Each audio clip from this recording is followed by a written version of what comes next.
Man, we're going in a real dark place. I've never talked about this stuff out loud. The American entrepreneur, broadcaster, Tom Bilyeu. I'm about to ruin that fucking good mood. I tried to believe I was special, and either luck of the draw or the fact that I really am average, I would always run into somebody better than me. I was sliding rapidly towards depression. The breakthrough for me was to accept that I was hopelessly average and that was still going to allow me to be successful. I can sum up personal responsibility in a single quote by Kobe Bryant. Booze don't block dunks. The most insidious thing about excuses, you have a valid reason to feel like a victim. But the question is that gonna serve you moving forward? When I reflect on how many people in our society are feeling anxious these days, is there something we are just fundamentally doing wrong about the way that we're living our lives? Yes. And what is that? I would lose respect for myself if I didn't say this. So here it goes. So without further ado, I'm Stephen Bartlett, and this is the Diary of a CEO USA edition. I hope nobody's listening, but if you are, then please keep this to yourself.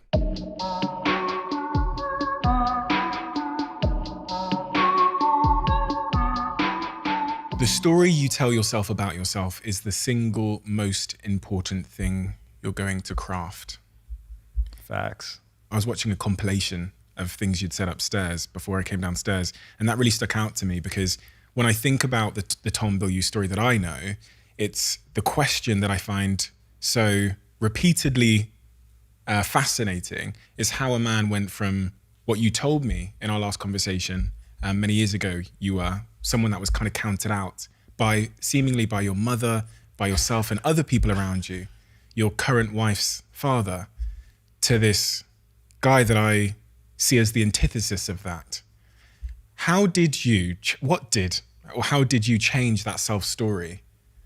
Well, the how I changed that story is so rudimentary that I wish people would take me seriously. So the only belief that matters is that if I put energy and effort into getting better, I actually will get better. And so you can look at anything and say, okay, maybe I suck at this right now, which was the key realization for my life. Okay, I actually am not good. Like my father-in-law wasn't crazy.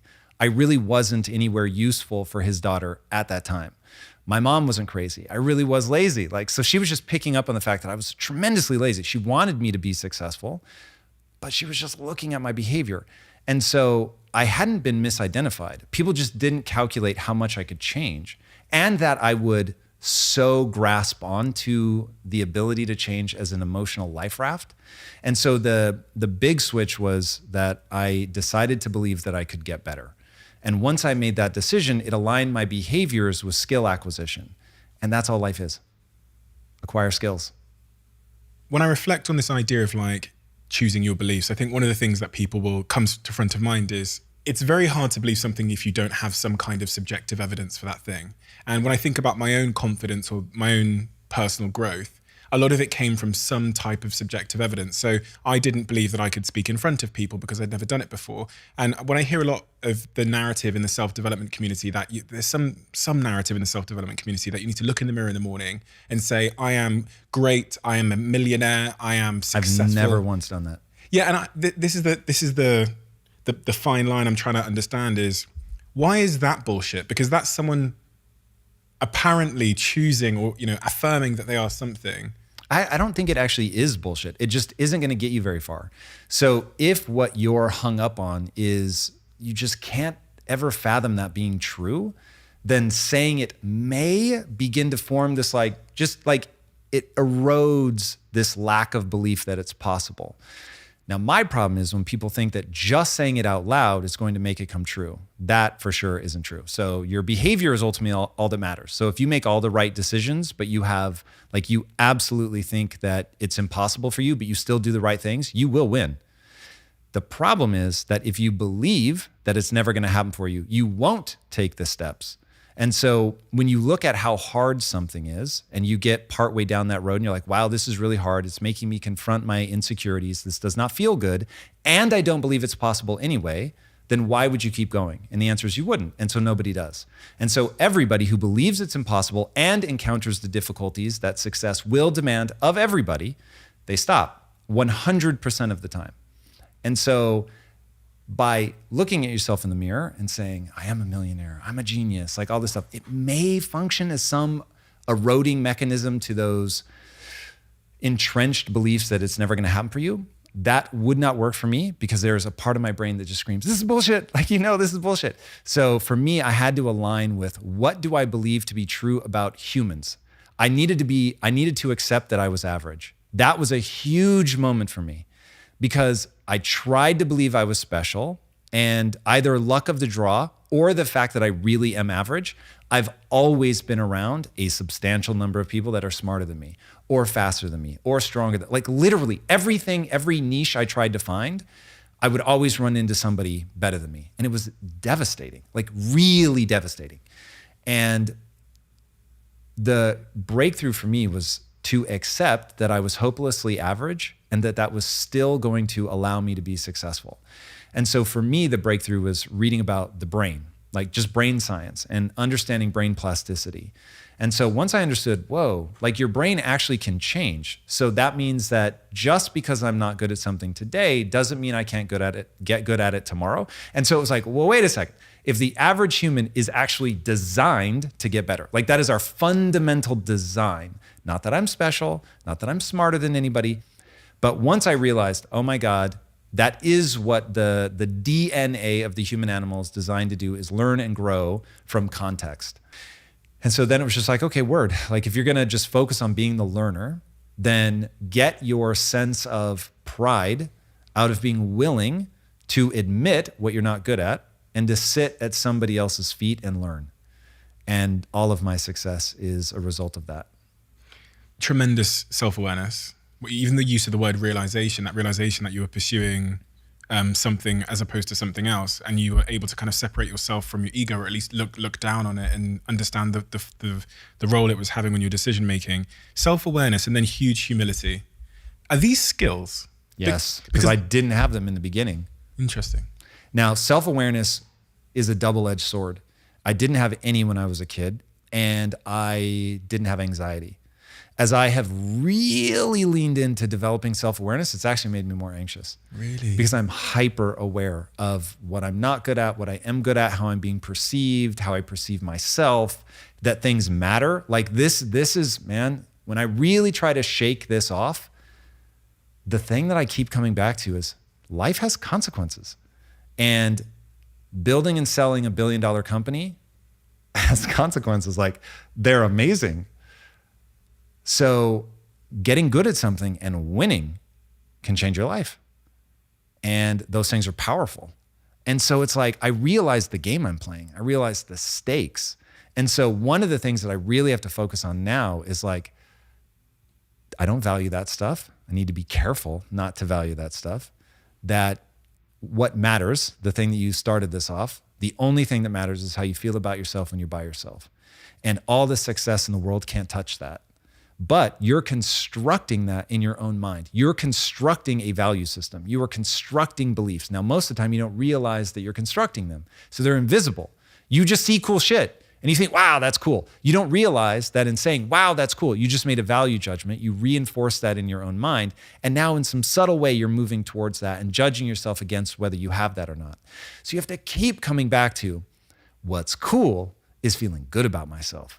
What's cool is having a dope marriage. What's cool is getting better. What's cool is sitting at somebody's feet and learning something new. So I have to reinforce that value system because from an evolutionary standpoint, we have all these weird things baked in already. So 50% of you is just baked in. And then 50% of you is created really subtly from the time you are a child, and you have no idea that you're absorbing and creating these belief systems that are governing your value system, that are governing what you think is worthy of respect, which means if you think that the only thing worthy of respect is tremendous success, then you'll put yourself on that wheel trying to earn your own respect. And then if you don't get it, you'll be in the dumps. And then if you do get it, you're gonna realize it didn't matter in the first place because you have these embedded things in your brain. And here's the most insidious. You will get this more than most. There is no amount of success big enough that you can stand in it forever. There's no meal big enough, no feast overwhelming enough that you never need to eat again, no drink so thirst quenching that you don't need to drink again. We get that with like the bodily stuff. No sex so great that you don't want sex again. So why is it that we think that success would be any different? And people think it is. They think I will have reached that, right? Like if you read my resume, it sounds like I should just permanently be happy, right? You sold $1 billion company, you live in a really fancy house, you've got a lot of money. It doesn't work like that. None of that stuff carries any weight with me today. I have to earn my self-respect every day. And so I have to be really careful what I choose to value, because that will determine how I feel about myself when I'm by myself, which is ultimately all that matters. You mentioned the anxiety that comes with that self-awareness now. What is, because what I heard there was this kind of expectation that you're placing on yourself, which is part of the baked in part of Tom. Is that the thing causing the anxiety now? Anxiety is really complex. So let's start with diet. The biggest change that I've made to my anxiety was stopping drinking sugar-free Monster, which I love, by the way. Absolutely love them. But there's something, right? There's something in them that causes my microbiome to get out of whack, and I will feel really anxious. So I used to have generalized anxiety disorder. I couldn't even tell you why I felt anxious. I just did all the time. And finally, I realized there was a component of diet, so I no longer get generalized anxiety. Now, I will still get anxious if I'm dealing with something that's really like the stakes are really high and it really matters to me. So I've had to learn meditation that changed my life in ways that I can't even convey. So that's been really important. But and some of it is going to be just the way that I'm wired. I don't have an addictive personality, but I have an obsessive mind. Now, my obsessive mind has led to my success because I will think about problems all the time. And so, like, I'm actually a really slow thinker, but people give me all this credit because I can talk fast. But I talk fast because I've thought about it obsessively for days, weeks, months, years, depending on what thing we're talking about. But that rumination, in fact, I was just talking to a guy that he doesn't like the term hypnotherapy, but everybody will understand that idea. So he's really well-versed in hypnosis. And he said people break into 3 personality types. And the personality type that struggles the most is the personality type that both experiences the world incredibly emotionally, but then has an analytical mind that ruminates on the emotions. And that's where I'm at. So I experience the emotional gamut of life, and it's incredible. I would never want to not. It's wonderful. Life is a roller coaster of incredible highs and lows, and meditation and my belief system allow me to even that out so that I never get too out of whack in any direction. But I'll loop on ideas. And if it's a negative idea about myself, I'll loop and loop and loop and loop and loop. And so that's why I said at the beginning, what you allow yourself to repeat is really going to determine the quality of your life. And so I have to really get good at interrupting that. So that's why meditation is the key for me to dealing with anxiety. Like as I can feel it ratcheting up, it's really my mind ruminating on all the ways that it could go wrong. And so I have to find a way to insert myself to break that rehearsal of failure and instead force myself to focus on rehearsing success, which it's almost silly, but it really does drop my anxiety to next to nothing. But I have to really forcefully insert myself. Does it always work, that process? There are things that are so high in amplitude that it's like, okay, this is really like stressing me out.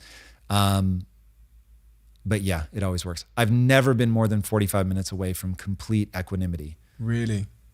And that's going through things that are where there's hundreds of millions of dollars on the line. It's like really, really stressful.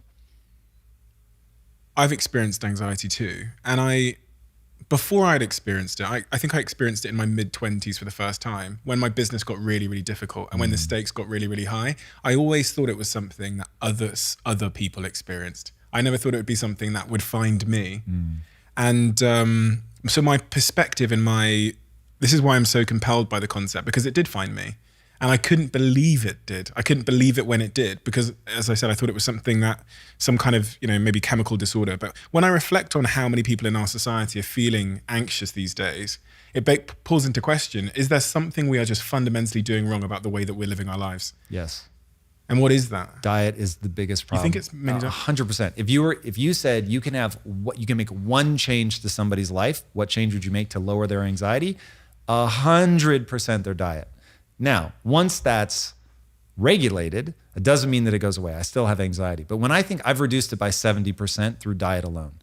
Now, the remaining 30% is still a pain, so you really do want to address it. And for that, I've had to turn to meditation. I've had to insert myself into my ruminating thoughts and be very thoughtful about that. I've had to adjust my belief system so that I'm not afraid of failure. Like, there are a lot of things that I've had to do to get myself to that place. But if I could only make one change, it would be that. Now, living in the social media era is amazing. It's amazing, man. And it's given so much. And I think it's given far more than it takes. But you really have to be careful. Like, to give people an idea, I have had a lot of success. I have a lot of the worldly things that people want. And even I can look at somebody's house. If people saw my house and then they hear the following statement, they will laugh. But I can look at someone's house and be like, yo, that's a house, right?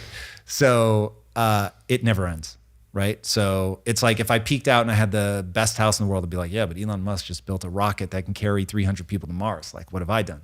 So there's always some other thing. So you've got to be psychotically careful about what you allow yourself to value yourself for. Because I value achievement.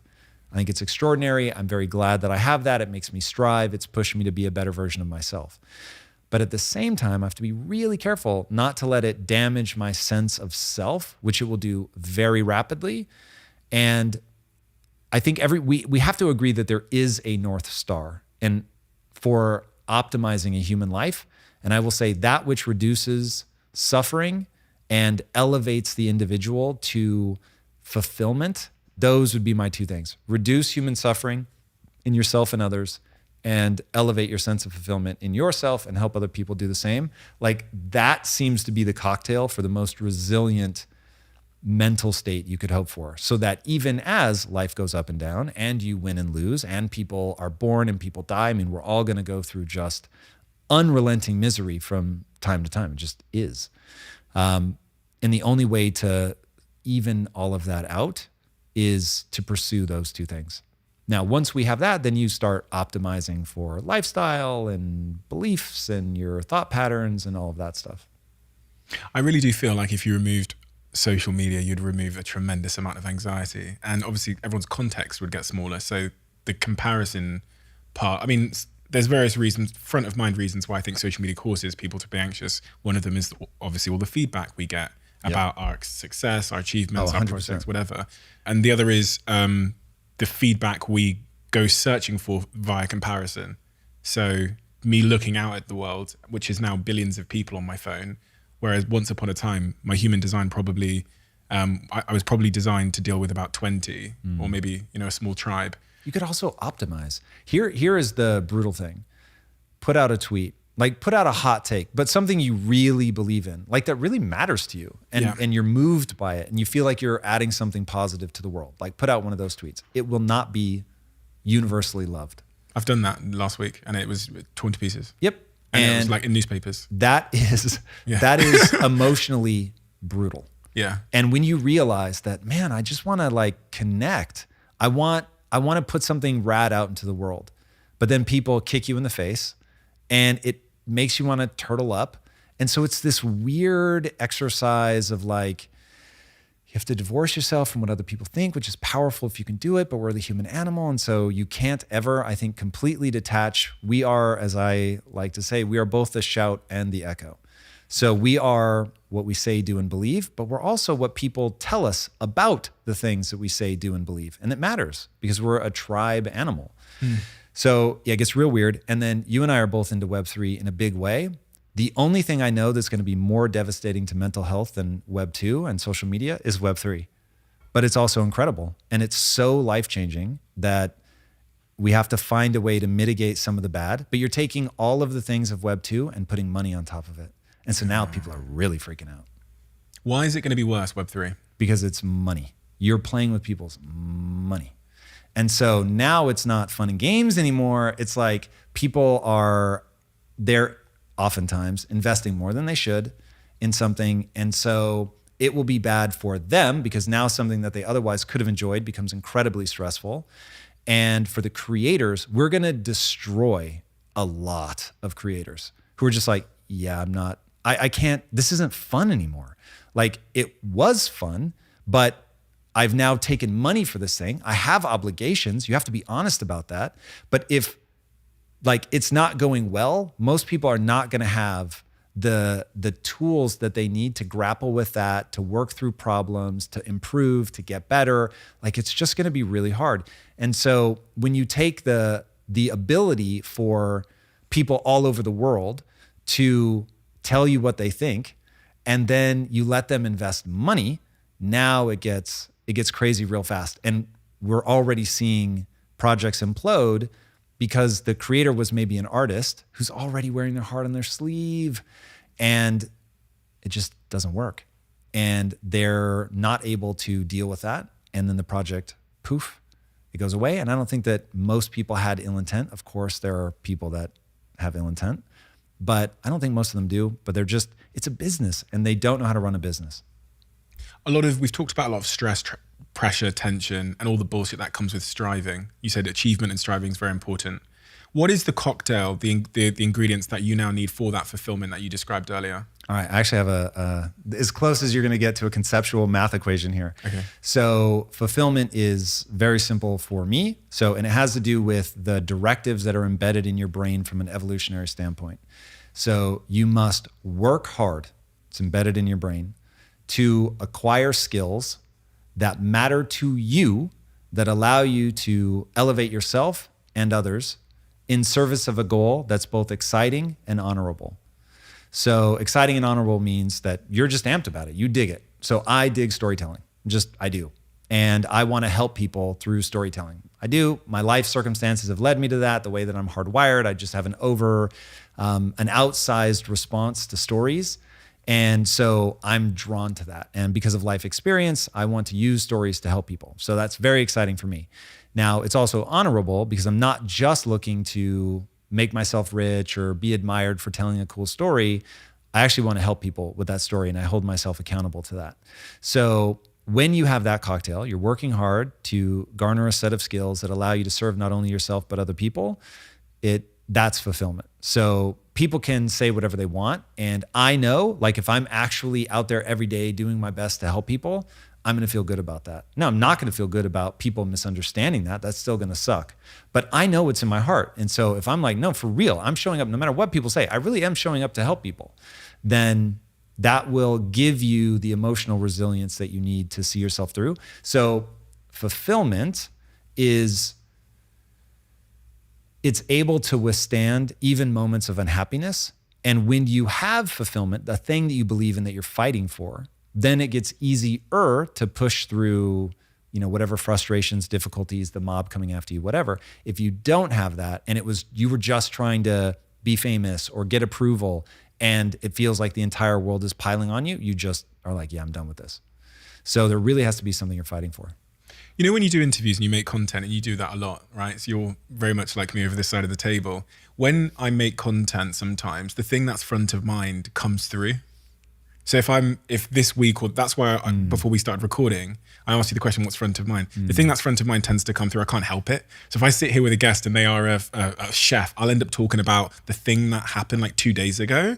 And I kind of get that a little bit from you, that one of the things that's front of mind is like, maybe I'm totally wrong, is dealing with the external criticism from the mob who are questioning something that to you came from a place of sincerity and authenticity. Is that? Since I started being on camera, that has been front of mind. Like, you really have to deal with that. And when I first started, I first stepped in front of the camera like 8 years ago, something like that. And I was like, I'm not sure I really want to do this. And I wrote an article that I thought it really was like, Tom, what is the most life-changing thing you've realized that you could offer as an idea to other people and that would change their life? And I wrote this article about how if you get hit, and in fact, I'm going to light myself on fire again because I know how people respond to this, but this is really what I wrote. If you get hit by a drunk driver, it's all your fault. And that's amazing because you could do something about it. You could do something different next time and get a different result. Now, of course, I no longer use the word fault because that just does not lead me anywhere productive, but that was the article. And people lit me on fire. And I was shocked to my core. I cannot tell you, dude, when I hit publish on that, I was like, oh my God, people are gonna love this. It's gonna change so many lives. This is gonna be incredible. And then people were not loving it. And so I was like, whoa, okay. So that was extraordinarily eye-opening. But because I really am trying to help, like this was working at Quest, working in the inner cities, you realize, or at least my big revelation, having big brothered for a kid in the inner cities when I was much younger and seeing what it was doing to him, and then having 1,000 employees that grew up in the inner cities and being like, oh my God, like this is your zip code in most of the developed world, whatever the equivalent of zip code is the number one predictor of your future success. And so I was like, there's gotta be a way to help people with that. And the conclusion I came to is it's this set of ideas that are timeless. They have nothing to do with me, but I have a way of explaining them through how I had to struggle with them. And so maybe I'm able to say it in a way that certain people will hear. And so between writing, between being on camera, between the stories that I hope to tell, that I can embed these ideas and get them across. And it does, in today's world, I've been given a gift, which is social media, which is Web3, which is going to allow me to expand all of this and reach people I never could have dreamed of reaching before. But it comes with the other side, which is you put something out that really is coming from a good place and people still are not loving it. Like my wife and I do this show called Relationship Theory. And I did a thing. When I say, even now, re-listening to it, I can't believe that at least half of the people that hear it are just infuriated. And it's about like how to, develop a good sex relationship with your partner. I send clips to my girlfriend. Oh my God. And people were just like, who the fuck does this guy think he is? I'm like, wow. So anyway, you really do, like, we are raising a generation of people that need to develop incredible mental resilience against that if you want to be able to engage with this incredible gift that is the web and being able to communicate to large groups of people. But it really does require like developing a value system and a belief system that's going to make you resilient to that, because it isn't easy even for me. And I've spent a lot of time building the resilience, and I'm older. So it's like a lot of the things that probably would have thrown me off in my 20s now don't, but it's a thing for sure. That article seemed, just from the title, seemed to be one that centers on like personal responsibility. Am I guessing that correctly? You then used the word eye-opening, because I imagine what you wrote there still to this day, you believe to be true. To the core of my existence. So the word eye-opening is illuminating for me, because it means that it taught you something, not about what you'd written, but about the reaction to what you'd written, and about the people reacting. What is it you've learned about why personal responsibility is, and I've seen it on this podcast, like if I'm going to be counseled for anything, it's probably, there's a number of things, but my pursuit of like being a champion for personal responsibility is up there. Mo Gaudat sat here and said when he published his book, he open sources it to 500 people, and he says he loses about, I think it was 10% of people, they just click off the document when they get to the personal responsibility part. They just seem to be inherently offended by it. Why? Where is the truth? Yeah. What can be done? Okay, so this goes back to what we were talking about earlier, which is, I just know people are gonna just really love this section. But I can't help myself. I would lose respect for myself if I didn't say this stuff. I could see myself one day not being on camera anymore. I can't ever see myself saying something that I don't believe to be true. So here it goes. You have to have a belief system that is both true and optimistic. Personal responsibility is true and wildly optimistic. And it is people's belief system and the value system that they cobble together over a lifetime that will lead them to reject that. And all I can say is reject it at your own peril for the following reason. Personal responsibility is about remembering you can do something and change. And I can sum up personal responsibility in a single quote by Kobe Bryant. Boos don't block dunks. That's personal responsibility. You can get so good at something that no matter how much people hate you, the best athletes in the world were paid millions of dollars and trained to stop Kobe Bryant from scoring. And yet he scored 81 points in a single game. So you can get so good no matter how much people hate you, no matter how much they're training and trying to defeat you, they can't.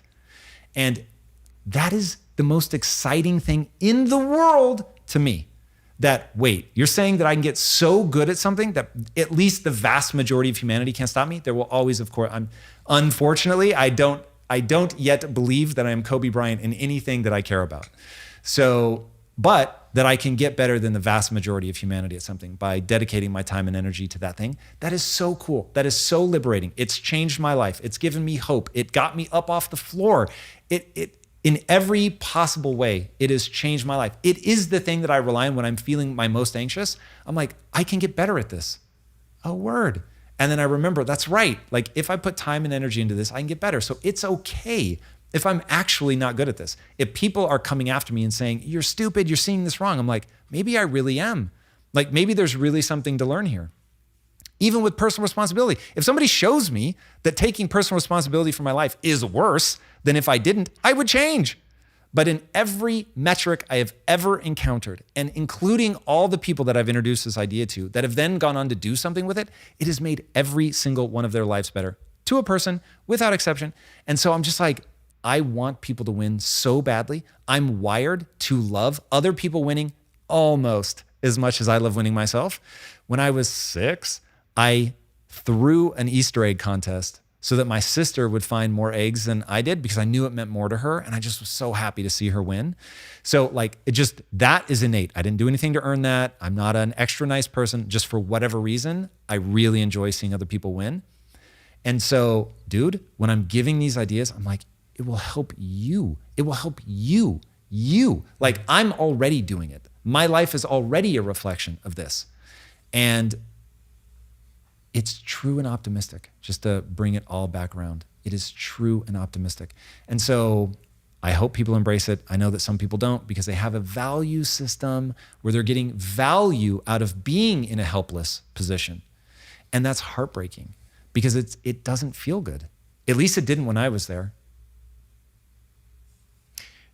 I'm trying to think of the rebuttals because I agree that having a bias to optimism and personal responsibility has solved all of Can the... I give you the rebuttal? Please. So the rebuttal is that societal energy and momentum really, really matter. And that we are the shout and the echo. So even though if you feel like you are a victim and that life is out of your control and it's stacked against you and there's nothing you can do, when you are the recipient of legitimate injustice, the world is going to rally to your side and be like, yo, you've been wronged. We celebrate you. We love you. We elevate you. Like, this is just so crazy. It should never happen to you. That will feel awesome. And so you've been embraced. And there is a lot of cultural momentum around that. Now, the problem is that when you're by yourself, thinking about yourself, you feel disempowered and it does not feel good. And you're in a very dark fucking place, which is a big reason why I think right now that people are, suicide is like, depending on the age group, it's like the #1 leading cause of death for like teenage boys. That's nuts. So clearly something going on. So I don't think people will feel good about themselves when they're by themselves if they adopt that value system. But they are getting huge emotional rewards from the crowd. Now the crowd can't save them again when they're by themselves. But to deny that to be embraced for something like that feels good would be foolish because it really does feel good. And I spent time there feeling sorry for myself for a long time. And when somebody's like, wow, that really does suck, I was like, yeah, man, that feels good to be acknowledged. And so I get it. And I want to acknowledge it too. Like it really is. When people have the deck stacked against them, that really sucks. That really sucks. And look, I've spent enough time in the inner cities. There are people with the deck stacked way hard against them. But my thing is, you can actually get out. And how about this? You can make your life 100 times better. No matter how bad it is, you can make it 100 times better. And that joy, seeing people do that is everything. It's everything for them. It's everything for me as somebody who just likes to see people win. And I don't see that same 100x improvement on people that embrace a different value system. But it's real. And there's a lot of momentum.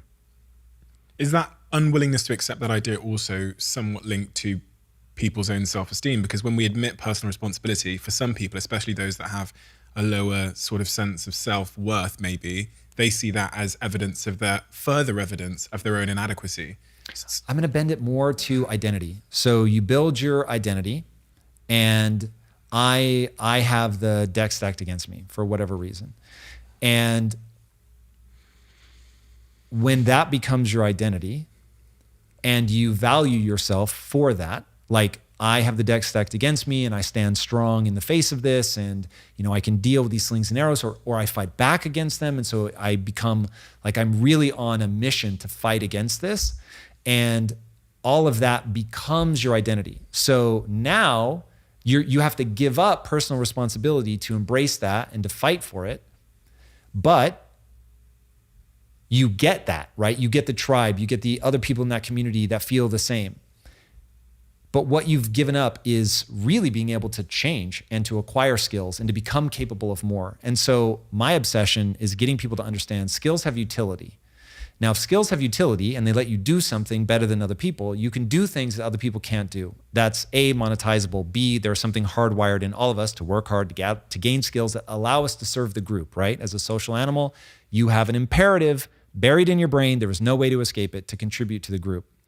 So if you embrace personal responsibility, you're going to get all these other kinds of rewards because you'll be able to accumulate skill set. You will be able to dunk and people will not be able to stop you, right? Like that becomes the reality that you live in. It's super intoxicating because going back to this idea of why it matters to make sure that you have a narrative that is true.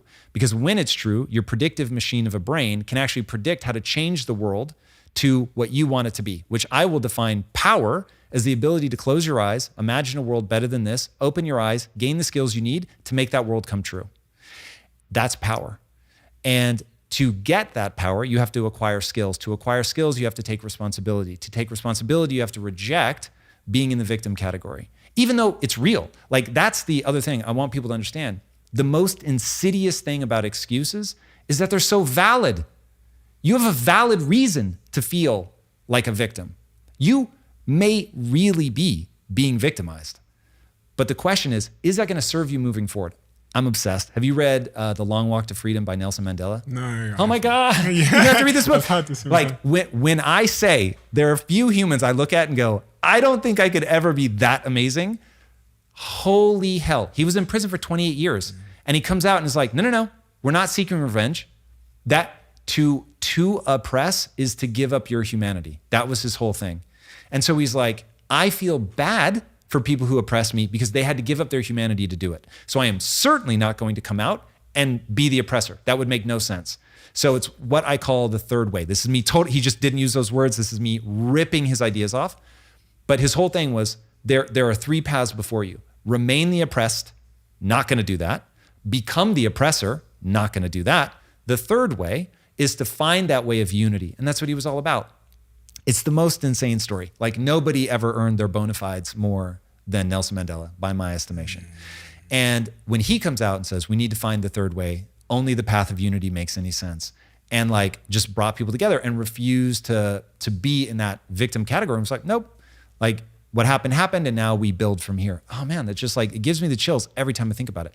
So anyway, that's intoxicating to me. I am so into that. But I recognize the cultural momentum on the other side. And so I know how people end up getting just enough out of that they stay there. Quick one. One of the greatest tips I can give any small business owner listening right now is to take risks. In fact, the biggest risk to your business will be taking too fewer risks. Complacency and comfort seeking will harm your success, but taking risks can be incredibly daunting. That's why I've partnered with Vodafone Business and their VHub, which offers free one-to-one sessions with VHub digital advisors, and you can call up and speak to one completely free of charge, sharing your ideas and getting input from someone who's knowledgeable on the topic and able to help you towards your next business step. To find out more, search VHub by Vodafone. And thank you for Vodafone for sponsoring this podcast. As you might know, Crafted are one of the sponsors of this podcast, and Crafted are a jewelry brand, and they make really meaningful pieces of jewelry. And this piece by Crafted, when I put it on, for me, it represents courage. It represents ambition. It represents being calm and loving and respectful and nurturing, while also being the antithesis of that, seemingly the antithesis of that, which is sometimes a little bit aggressive with my goals, and determined and courageous and brave. The really wonderful thing about crafted jewelry is it's super affordable. It looks amazing. The pieces hold tremendous meaning, and they are really well made. There's 2 points I want to make. I'm going to make them at the same time. The second one's a question. The other rebuttal that I think I've heard before on the topic of personal responsibility is, well, Steve, Tom, you've got a privilege of your mindset.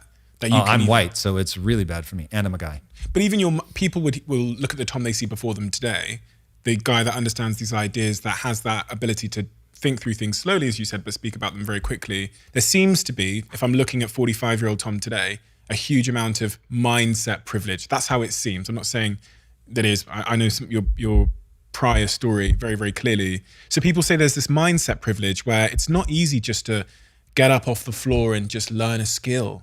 So when I see this article about it being my fault, I wish it was so easy, Tom. I've got chronic, deep depression. The doctors have told me there's a balance in my brain of a chemical. I'm at the point of wanting to end my life. So this article, it just makes me feel inadequate. It makes me feel like it's my fault. That's what I saw, I read, I felt. That's the thing where I go, what do we say to that group? You ready? Yeah. It's all true. And if you have a neurochemical imbalance, that really sucks. Like I can just tell you, looking at my mom, I'm prone to anxiety. So there is, I'm sure when this all gets mapped out, it will become clear that I have markers for anxiety, whether they were epigenetic or genetic, but that I came out just primed to become anxious. So that sucks for me because I've really had to contend with anxiety. Like this is one of the biggest issues in my life. I think about anxiety almost every day. So it is really a thing that I've had to manage, especially for somebody striving in the way that I have. So I'm constantly putting myself in the position of being anxious. I remember in high school, I promised myself I would never again do anything that made me nervous. That was the word I used back then, that I would never again do it. And yet my adult life has been a betrayal of that promise that I made to myself in high school because all I do is put myself in situations that make me anxious. So, but the striving and getting better has been a reward of untold proportions. So when I think about we all, in some way, we all have it worse than somebody else, right? So somebody with Tourette's, that sucks. I would not want to have Tourette's. Somebody that gets multiple sclerosis, that sucks. I would not want that. Alzheimer's, cancer, heart disease, whatever the thing is that makes your life worse, it really does make it worse. But the only thing that compounds that problem is to lean into that it sucks to be me. Whereas take Stephen Hawking, right? What are you going to say? What advantage did he have, right? Like he literally couldn't move. So in his early 20s, he starts losing every function that he has other than his brain. And he realizes at one point, this sucks. But in fact, he has a quote. Oh God, people are really going to hate this. Stephen Hawking, okay? Quadriplegic, in a wheelchair, basically can blow in a straw and move his eyes. I think towards the end, like he could only move one eye. I mean, it was crazy. So this guy, there's just not a lot he can do. He's been spoon-fed since he was like 30 years old. Like crazy, crazy. Imagine not being able to like go to the bathroom by yourself forever. Like every time. I mean, crazy. So this guy says, what I have found is that no one will help you if you don't help yourself. And it just is, man. We look at somebody who despite all of that is like trying to make contributions to physics, or that, ended up being his shtick. And he just realized that I can actually get help from people, but not if I'm not helping myself first. It's just something that we respond to. Are you optimistic? You talked about this cultural movement. I'm freakishly optimistic, but because I need a belief system that is both true and optimistic, I don't want to fall for traps. And if I paint myself a falsely optimistic view of what's real, I'll get tripped up. And so optimistic about that personal responsibility movement. Everything. Are you optimistic that that will gain momentum? That it will lose momentum? It has lost so much momentum just in my lifetime that the pendulum is swinging so hard in that direction. So I don't know if it swings back in the next 5 years, the next 50 years. It will swing back. But if now we're going to really derail. But I remember as a 16-year-old boy reading about Roman orgies, and I was so angry. because I was like, how is it possible that they were having orgies 2,000 years ago and me now in like the mid 90s, like my mom would have a seizure. I wasn't allowed to go see the movie Basic Instinct. So it's like, I was like, how did we go in my 16-year-old brain? How did we go backwards?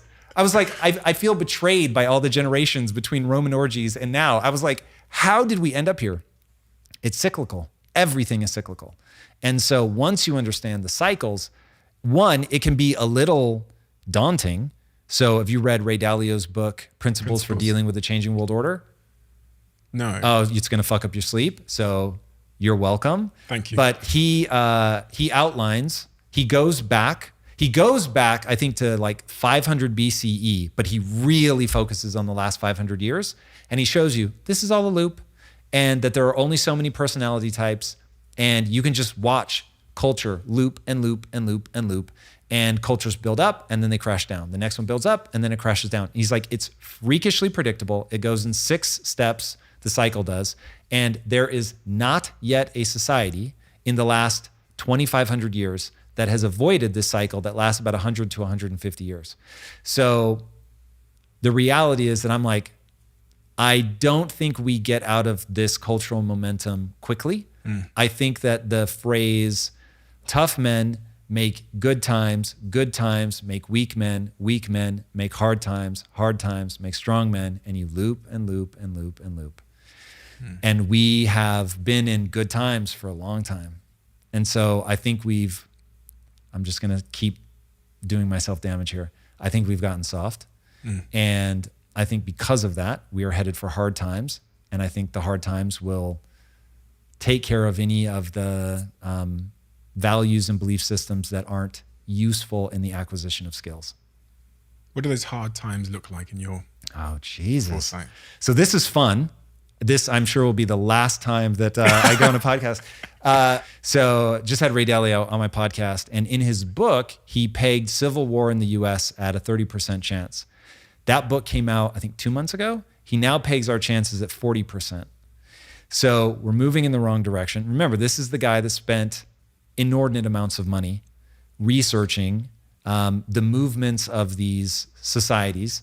And he's just like, we as the American empire, we are in mid to late stage 5, and stage 6 is civil war and revolution. So I think we're probably, look, here's part of why I love Web3. I think Web3 is the only thing I can see on the horizon that gives us a shot of bringing back a thriving middle class, which is precisely what you need to do to avoid a bloody civil war or revolution. So that's part of the reason that I'm so gung-ho about it. I try not to be delusional, but it gives me reason for optimism. But I think we are headed in the wrong direction. I think that we are getting more and more divisive. And I think every single person has to say to themselves, I have to race to the middle. And right now, people are racing to the extremes and they want to dehumanize the other side. And look, there are things like on the personal responsibility side, I'm not angry with people that are angry with me. I'm like, I need to find a way to like meet you in the middle so that like we can both learn from each other and we can have love for each other. And ultimately, it's the friction between the two sides, and that not everybody should come over to my side because maybe it's too harsh and it doesn't show enough empathy for people. Word, like, hey, I'm down to like come to that middle, but I need you to come to the middle, right? And so what ends up happening, like you can look at these charts that show whatever candidate, presidential candidate in the US is, or whatever party is closest to the middle becomes the party that wins the election. But as you look at the graphs, they're just moving farther and farther to the extremes. And so while the one that is closest to the middle will win, they're still both in the extremes. So I'm just like, yo, I refuse to take a political identity. That shit scares me. I think people are just putting themselves in a gnarly position. I'm over here channeling Long Walk to Freedom like as quickly as I can, trying to think just like unity, getting people together, like, yay, like as Pollyanna as I can make it sound. Like we just have to recognize that there are two predominant personality types, those that are more on the personal responsibility side and those that are more on the empathy side, and that we need both and we have to value each other. And I remember, so I've been in business relationships in the past, not to dox anybody, but where I had partners that they just would butt heads and make fun of each other all the time. And just like the other person's a dumbass. And I was like, what are you talking about? Like, you're both extraordinary. And so I kept trying to get them to see it is the friction between you that makes this magical. And so stop trying to convince the other person. Try to meet in the middle with respect. Try to understand where the other person's coming from. Value their opinion. So my wife and I we're alike in a lot of ways, but in sort of a fundamental disposition, we're very different. And so we talk about that all the time. I value that you see this differently than me. And hopefully you value that I see this differently than you. And let's use that friction to navigate a more intelligent path forward. So yeah, to go back to your initial question, I worry that we are headed towards either a civil war or a war with China or both. And that if China's smart, they're watching us going, yep, they're maximally divided, that, man, we're going in a real dark place. I've never talked about this stuff out loud on camera. And I think that the war in Russia is going to create a food shortage.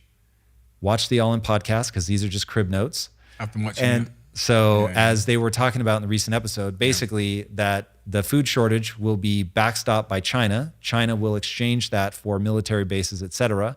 We're going to continue to fight in America over dumb shit that hardcore people should not be fighting over, that we should be resilient and coming together and, loving our differences and all of that stuff. And we won't be, so we'll be pulling in opposite directions. China will be getting stronger in the world stage. And in our moment of maximal weakness, they make a move for Taiwan, and we have a choice to make where we either back down and then we effectively forfeit our leadership status in the world, which will almost certainly mark the end of the dollar as the global reserve currency, which will be devastating. Or we fight, and now we're in a hot war with China. Either of those options suck. So how do we find a diplomatic solution? That is my obsession. And that brings me back to Web3 with just Pollyanna ideas abounding. But I am optimistic. Through all of that, you asked me what the bad thing looked like. My hope is that we avoid it. But that is the thing that I worry about. That's my disaster scenario. You're someone that's thought that through. And I'm not surprised that you've thought that through in tremendous detail. And it's something that's been, another thing that's been front of mind for you. So knowing, with my presumption that I know the kind of guy you are, I imagine you've also thought about the role you can play in stopping that scenario playing out. Especially because you're a guy with great resource, with great intellect, with great intelligence, with a great skill set, with a great platform to tell stories, one that you're building. The last conversation we had some 4 years ago, you talked to me about this idea of building almost a more modern version of Disney with your content studios and storytelling. So what is the role that Tom thinks he can play in? Yeah, man. My hope is I can contribute. I certainly don't think that, I don't have the intelligence or the temperament to be a world leader. So I will just tell you right now that is entirely off the table for me. I have zero interest. I don't think I'd be good at it either. So let me be very clear. This is not me thinking, well, I'd be amazing, but I just don't want to do it. I would be terrible. So yeah, I'm definitely not going to contribute in that way. So my way, to give you one glimmer, I wrote a comic book with Steve Aoki called Neon Future, which is entirely about Nelson Mandela's third way. And it plays out in a fictional way between people that have augmented their body with technology and people that haven't. But it was me in a comic book exploring those ideas, that trying to point out. So you have this guy, Kita Sylvie, who is representing the third way. He has every reason to be angry, to strike back, to kill, and yet his only thought is of sacrifice and bringing people together. But he's also tough, and he's a badass, and he's not a pushover. And that whole idea of the meek shall inherit the earth, and meek being defined as the most dangerous person on earth who keeps their sword sheathed. You hear Bruce Lee talk about this a lot. Sun Tzu, the whole thing is to be so dominant that nobody wants to fight you.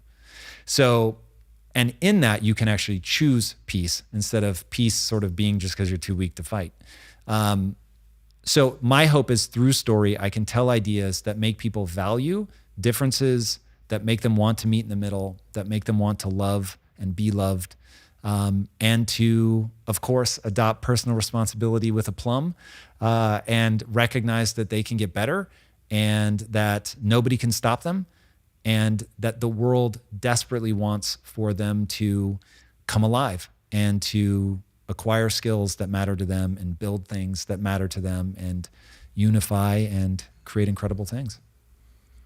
As a percentage, what do you think the chances are that future of the US, the global sort of Western power getting into a conflict or getting into a scenario that is potentially apocalyptic with a Russia or a China, the exact scenario you described, do you think that's more likely to happen than not? I think it's less likely to happen as of today. Right. I am too ignorant on the subject to give you anything other than to parrot people who are far more educated on the topic than I. So I want to be very clear. I know my lane. Yeah. And so I have formulated a hypothesis based on other people's research. I have not done the research myself.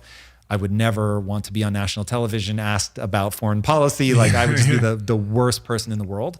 But Ray Dalio's assessment of the situation is so astonishingly well-researched, and he's been in the thick of it for decades. He spent hundreds of millions of dollars just on research of global trends and movements.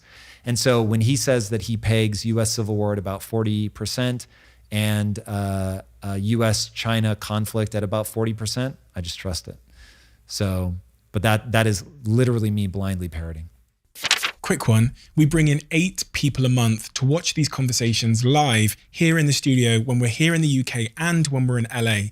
If you want to be one of those people, all you've got to do is hit subscribe. A more lighthearted topic. You said earlier about Lisa, and one of the things you said is that you fundamentally have differences at a fundamental level, right?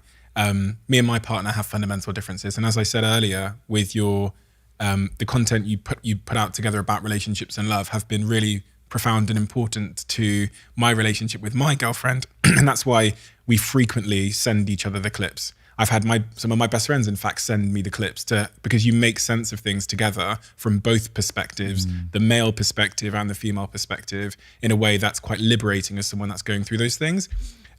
Central to having differences, which me and my girlfriend discovered we had, is communication. Something that I think you listed as like number 1 or 2 on your list of 9 things to sustain a 17-year marriage in the whiteboard list that you and Lisa held up that time. And you said obsessively communicate. That's what you said. One of the things that I definitely struggled with, and I want your advice on, is what are the principles of that healthy communication, that ego-free communication that you and Lisa have adopted? Never lie. Okay. Which would make your life in the moment temporarily easier. I can't tell you the number of arguments that we'll be in, and she'll give me an out where she's restating my thesis a little bit wrong, but it would end the argument. And all I have to do is say, thank you so much. That means so much to me that you understand that. And I'm like, that's not quite it. And I know that when I restate what it really is, it's another hour or 2 of arguing, but you got to do it. Because then you can actually get to, this is where I am at, help me understand where you're at, and then let's find the way forward. But if you never, here is the big problem. Most people do not take the time to articulate to themselves what's bothering them. So my whole thing, and this drives my wife up a wall when we're in an argument. She likes it the rest of the time. But say in a single sentence, what's bothering you? Most people can't do it. And I'll stop her. You're waffling. Stop. Say it in a single sentence because you don't understand it well enough, and therefore we can't get to it. And so she holds me accountable to the same thing. If I'm all over the place, then she's like, hey, single sentence, give it to me so I can actually understand where you're at. Most people, they can't. They can't get to a single sentence, or they don't want to get to a single sentence. They want to but it's all of these crazy things. It's like, it's impossible to deal with. So give me a single sentence summation of what your problem is. No commas, no parentheticals, no run-ons, a single sentence. I'm feeling insecure because you didn't pay attention to me when I asked you if you wanted to go on a date this weekend. Word. Now I know right where you're at. But if you don't want to acknowledge that that made you feel insecure, now we're arguing about the tea, as my wife and I call it. The biggest argument my wife and I ever got in, ever, was over a cup of tea. We were screaming. We were on our way to a wonderful vacation. I actually turned the car around and was like, we're not even going. We're going home right now. And literally when I turned around, I was like, this is over a cup of tea. I'm like, there is no way that we are arguing about a cup of tea to the point where I am turning around and we're not going on the only vacation that we've taken in whatever at that point it had been like 18 months. So I'm like, what's this really about? And so then we got to the real issue. And I realized, oh my God, in communication, you have to admit your flaws, your insecurities. Like you need to immediately go, okay, I'm angry. And I know that when I'm angry, it's because I'm insecure. What am I insecure about? Oh, I'm insecure about this. Oh my God. And then you just own it. Here's what's really going on for me. And now you can process through and get to where you really want to be. But most people assume they're angry because the other person is wrong. And once you assume you're angry because the other person is wrong, you're never going to get to the real issue. And so Lisa and I are very good about, okay, what's really bothering you? And then and of course, when you're in it, it just really does feel like they're just wrong. And so I'm mad because they're wrong. But I have a just belief system that you end up getting triggered because you're insecure. And so we have to figure out what was the insecurity that got triggered so we can address that and figure out the path forward. So interesting. I was thinking of so many times where I waffled for the first hour of a conversation / argument with my girlfriend. And then an hour and 30 in, I'm able to crystallize it as something that I remember was in Peru with her maybe a month ago. And we're arguing about I don't even know what, but an hour and a half in, I crystallized it to a single thing which reflected an insecurity I had from my childhood. And then it's so funny because when I said that to her, I go, do you know what it is? When I grew up with my mum and dad, and I explained it to her, the argument completely done. Yep. It was like she finally understood. And there's something about dropping your guard in such a way and kind of holding up the mirror to yourself that pacifies and shows you've arrived at a place of honesty and not seeking victory. Word. That's so spot. You gave me the chills. Yeah. That's spot on. One of the things that Lewis Howes sat here, and a good friend of yours and mine, he said when he was talking to me about relationships is that he met his new partner, Martha, and he said to us straight up, you won't be my first priority. And he listed the things that would be his priority. So he said, my mission, my vision, whatever else it was. And then the third thing was like our relationship. Now, when I looked at that whiteboard that you did with Lisa, number 9, I believe, was this marriage is our first priority. It says, on the 9 lessons we learned over 17 years of marriage, the number 9 thing on that list was make your marriage your highest priority.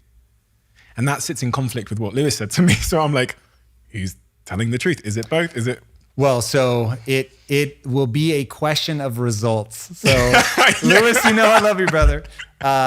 So I will just say this, that he was honest with her is amazing. And that's going to buy them several years of like, he told me, I understand, but I believe relationships require too many sacrifices for them not to be the thing that you reinforce as your highest priority. And if it isn't giving you more than anything else gives you, then it will always lose out. And so ultimately, they will either be living parallel lives, anybody that chooses this, you'll end up living parallel lives where you each have something that's more important, like kids, which is one of the reasons that Lisa and I didn't have kids, because we were both honest, like the kid would be our first priority, which means that each of us would fall into second place. And did we want to do that? And so that was part of why we didn't have kids. And I think that's right. I think that if you're going to raise kids, they need to be your first priority. But I don't have kids, so whatever. There are probably people that have way better advice than me on children. But anyway, that was part of why we didn't have kids. And a relationship is massive compromise, massive. That's so interesting because he said the opposite. Oh, no. He said, don't compromise anything. It won't. Anybody who takes that, because I don't want to make this about Lewis, who I love so dearly. No, I know. It's just different perspectives, right? Yeah, I will say that I've got a 20-year marriage to back up my thesis here. And if a relationship is compromise, because you have two people that view the world in even slightly different ways, that want slightly different things. And so, I mean, Lewis has made it clear that there are two things that are more important. So there's going to be constant collision and friction there.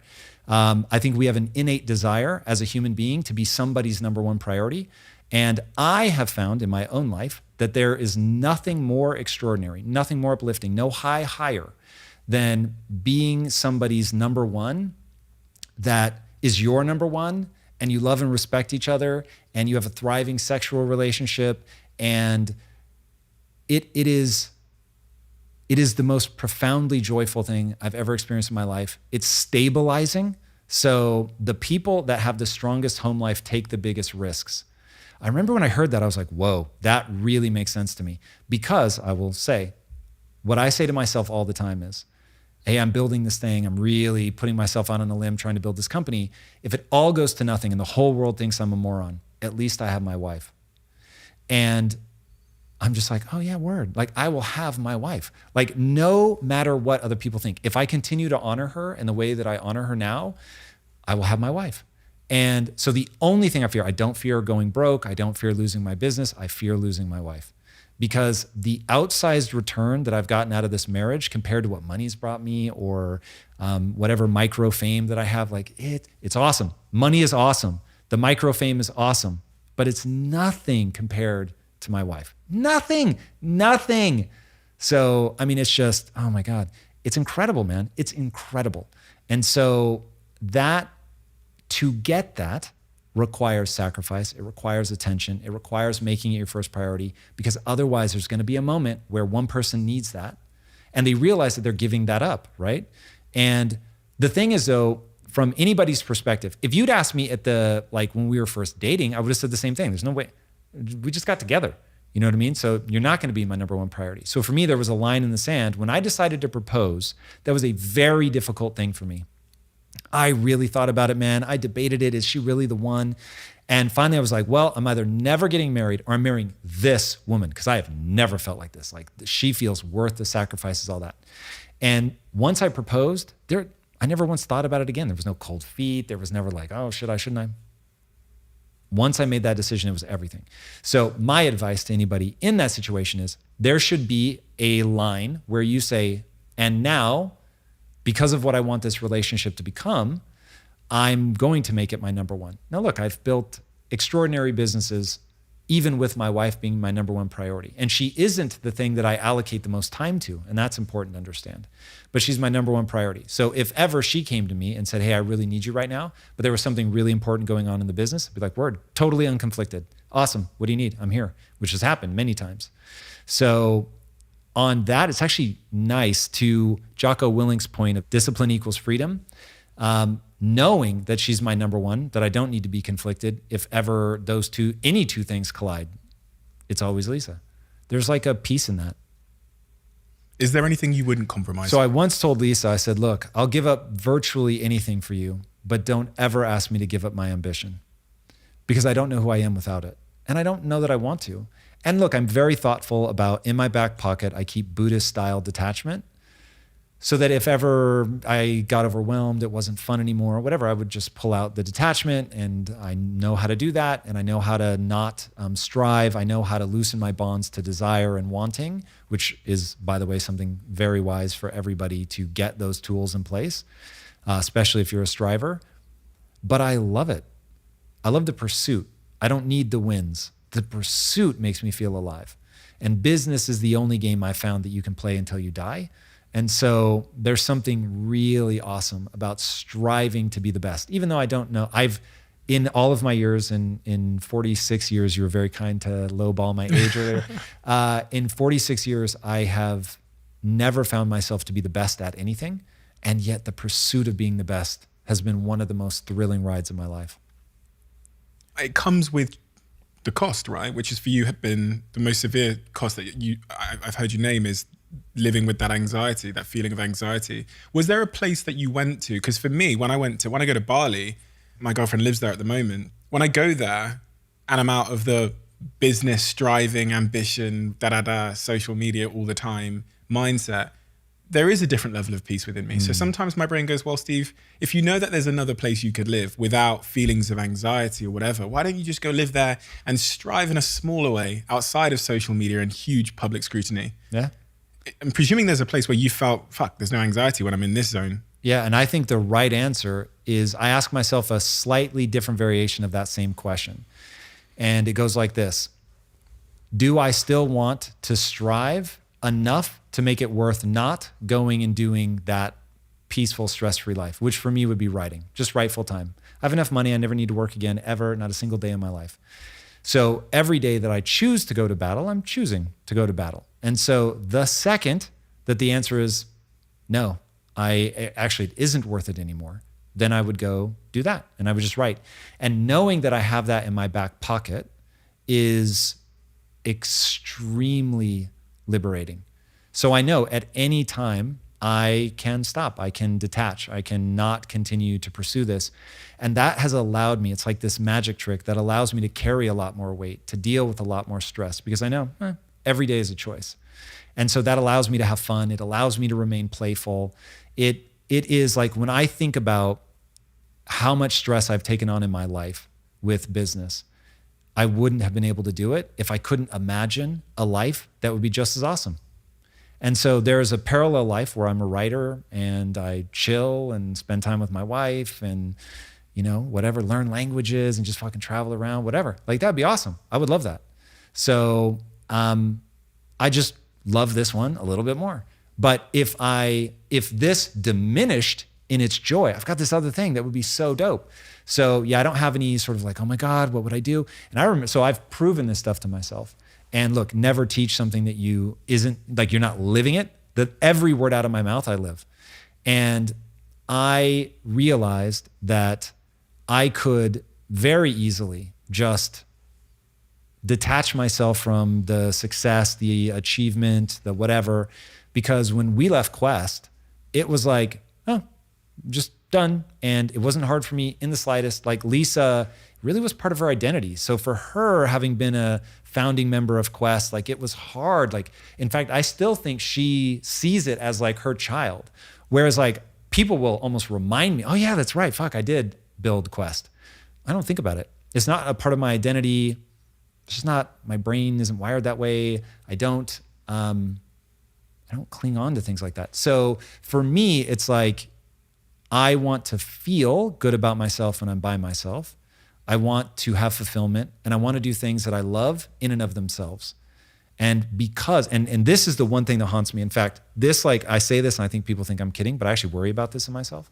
So I have one thing in me that is problematic. It's the very thing I have to struggle against in business. Like I'm constantly having to course correct. When people hear me teach the opposite of this, is because it's the lesson that I need to constantly remind myself. I really believe you can do anything you set your mind to, but not everything. And that really bothers me. And I'm not sure why, but I have something in the way that I view the world, my belief system, my value system, the natural rewards that I get for, like even in this podcast, we've covered a lot of weird things.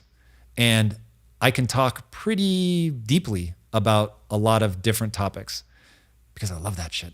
I want to be able to go deep on a lot of different things. I don't want to do just one thing.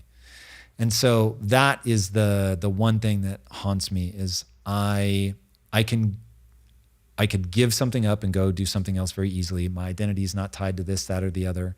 But I want to do everything I want to do. Why? The question I get asked the most is, Tom, how do you find your passion? And I walk people through the process. You don't find it, you build it.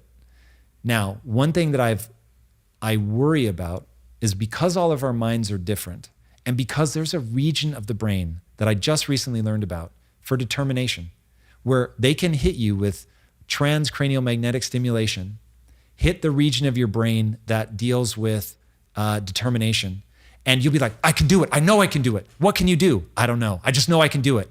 So they can actually trigger this sense of like, I won't stop, I'm gonna do it. But you have no idea what it is that you're not gonna stop doing. So there's all these weird things. So anyway, there's a region in your brain for motivation, which only reinforces this idea in my head that maybe I'm just really good at building desire. And so over my life, I react to things very strongly. And then when I like something, I pour myself into it and I remind myself how much I like it. And I tell other people how much I like it. And I do it in this embodied way where I get really excited. And so I've reinforced all these things in my mind that I really like. Like I really like Japan, man. I really like anime. I really like manga. I really want to make like those essay anime videos that people do and like get into some really obscure anime. And I want to watch every anime on Netflix and like write books about that shit and write books about why as a storytelling format. It's just different, man. Like I'm obsessed. But I also want to learn Greek.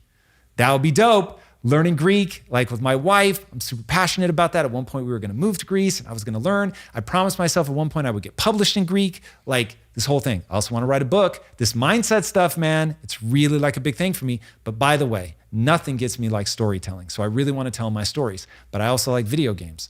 So it's like, yo. So all of these things speak to me at a level that's like screaming passion, where I am passionate. I could live an entire life where I was an anime scholar. I didn't discover anime until I was in my 40s. But now I am not kidding. I could become an anime scholar and live an extraordinarily joyful life. So I have to be really thoughtful, and people that take my course hear me say this a lot. You're standing in a room with 1,000 doors. Your job is to close 999 of them. The problem isn't finding a door to walk through. It's shutting the doors and only walking through one. That's the hard part. And so my life has been a never-ending series of frustrations that I can only really excel at one thing at a time. But it's not confusing to me that every 10 years I've completely reinvented myself. Wow. It's remarkable you have an ability to focus and achieve great things while still having that kind of predisposition, as you describe it, to be obsessively, deeply interested in so many things at the same time to that extent. But it shows, Tom, it shows in your deep understanding, as you said, of topics. I feel like I could ask you about anything and I feel like you would. That isn't true, but I would tell you the things that I don't know. I'd be like, I don't know shit about it. But yeah. We have a closing tradition on this podcast. Let's do it. Where the previous guest writes a question for the next guest. Tell a specific story of someone in your life who helped make you into the person you are today. What did they do specifically that made you into the person you are? Oh, that's a great one. Okay, so I will preface the story of how she did it with one of my favorite stories about my wife. So long before my wife became an entrepreneur, she had really influenced me in like a Jerry Maguire way, where it was like she believed in me when nobody else believed in me, even when I was struggling to believe in myself. Like she just had an irrational belief in myself, in me. And I often think back to who would I have become if I hadn't met her? Because I was in a dark place. I didn't have it's not like I had all the beliefs that I had now. I didn't have any of these beliefs. I thought I was not smart enough. I did not think I could accomplish. And so my wife in many ways manipulated me in these wonderful ways to get me to see what she saw. And it was empowering and it made me, like I really can do this. And it really is that moment of Jerry Maguire where he's like, yeah, this is good. Like keep coming. Like she would just do that at these critical junctures in my life.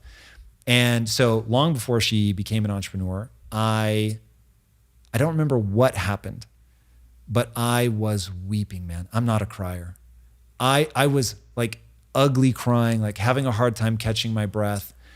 And I was like, you're never going to get enough credit for how you've shaped me, that I wouldn't be who I am if it wasn't for you. And remember, I found my wife when I was 24. So I went on one date with her and never looked back.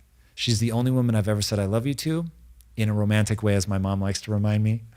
And she really, really shaped my brain. She shaped my beliefs. She shaped my motivations. Like, you know, a woman to whom you are sexually attracted, there's almost no end. If she's got like real emotional wisdom, there's almost no end to which she can motivate and encourage and, shape you. Like she's my best friend. She's my lover. And with that, she has all of the levers at her disposal to help me maximize my potential. And she has openly pulled those levers and made me believe and encouraged me and supported me. Oh my God. And so just like all of these things. And so one day somebody asked me like, who's had the biggest influence on your life? And I was like, my wife. Like, that's just so self-evident. It's the one, you could remove anybody else from my life, even my mom. And I know she doesn't want to hear that. And I would fundamentally be similar to who I am. Wouldn't be the same. My mom obviously had tremendous influence on me, but I would not be anything like what I am if I hadn't been married to Lisa. Like, it's just crazy. It's crazy the thousands of little ways, little moments where she's in my head, like, you know, encouraging me or making me question a decision, making me think smarter about something. I mean, it's just crazy. So she loved the idea of behind every great man is a great woman. And she was just so adept at like, go ask for this, go talk to this person, push on that. And I was like, I don't know, like that makes me feel uncomfortable. She's like, no, trust me. You've earned it. You're worth it. Push for it. And I would push for it and get it and be like, whoa, what the hell? So it was just extraordinary. And so, yeah, that was a very long answer to that question, but Lisa. A beautiful answer, very inspiring, and so much truth in that for so many people that are listening. And I do hope, you know, part of the reason we have podcasts and we have these deep conversations that are full of context is so that people can understand intention. They can have conversations that aren't always comfortable or that don't fit in 280 characters and that aren't meant to fit in 280 characters. And they can see the intention and the experience that sits behind it. And that's why I love having these conversations, but that's why I love talking to you. I could talk to you forever because it's like, I know how many books you've read, Tom, and your ability to have condensed the sort of key part of the wisdom in so many things in those books, but also in your own life through self-awareness is the most amazing thing ever. I'm going to say this because I feel like people need to get the roses sometimes. There's a lot of people in the self-awareness game. There's a lot of, the self sort of development content, personal development space, however you want to define it. You are by far the best in my view, based on what I think matters. Someone that has immense knowledge is able to deliver it, but in a way that it's engaging and wrapped in storytelling. And then maybe the fifth is just this humility and this honesty. So I've said this to my friends privately when they say, what's this guy like? What's this guy? I go, no, Tom's the best. Tom is the best. And whether you realize that or not, whether it matters or not, it doesn't matter. But for me, you are. And you're the guy when, if a video pops up or if it's you and Lisa making a video together, I'm like, I don't necessarily need to understand the subject matter, but I know the guy and his thinking and his intention, and I know the way his brain thinks. So I'm going to get a ton of value from this. I'm just telling you to your face because I say it behind your back. That is extraordinary. No, it's true. Kind. It's what I say behind your back. So, and I was perplexed when I first met you at your house 4 years ago, and I thought, fucking hell. It's funny because it makes me realize how much I can improve in the most positive way, in terms of my delivery, in terms of my ideas and my thinking and my storytelling. It's really made me like inspired by how much the space I have to grow. So thank you for giving me your time today. I know you're an incredibly busy person. Man, thank you for one of the most fun interviews I've ever done. This was a lot of fun. No, it really was. It was awesome. I had a few words to say about one of my sponsors on this podcast. As the seasons have begun to change, so has my diet. And right now, I'm just going to be completely honest with you. I'm starting to think a lot about slimming down a little bit because over the last probably the last 4 or 5 months, my diet has been pretty bad. And it started to show a little bit. Really over the last 2 months, I go to the gym about 80% of the time. So I track it with 10 of my friends in a WhatsApp group and this tracker online that we all use together. And so one of the things I'm doing now to reduce my calorie intake and trying to get back to being nutritionally complete in all I eat is I'm having the Huel protein shake. Thank you, Huel, for making a product that I actually like. The salted caramel is my favorite. I've got the banana one here, which is the one my girlfriend likes. But for me, salted caramel is the one.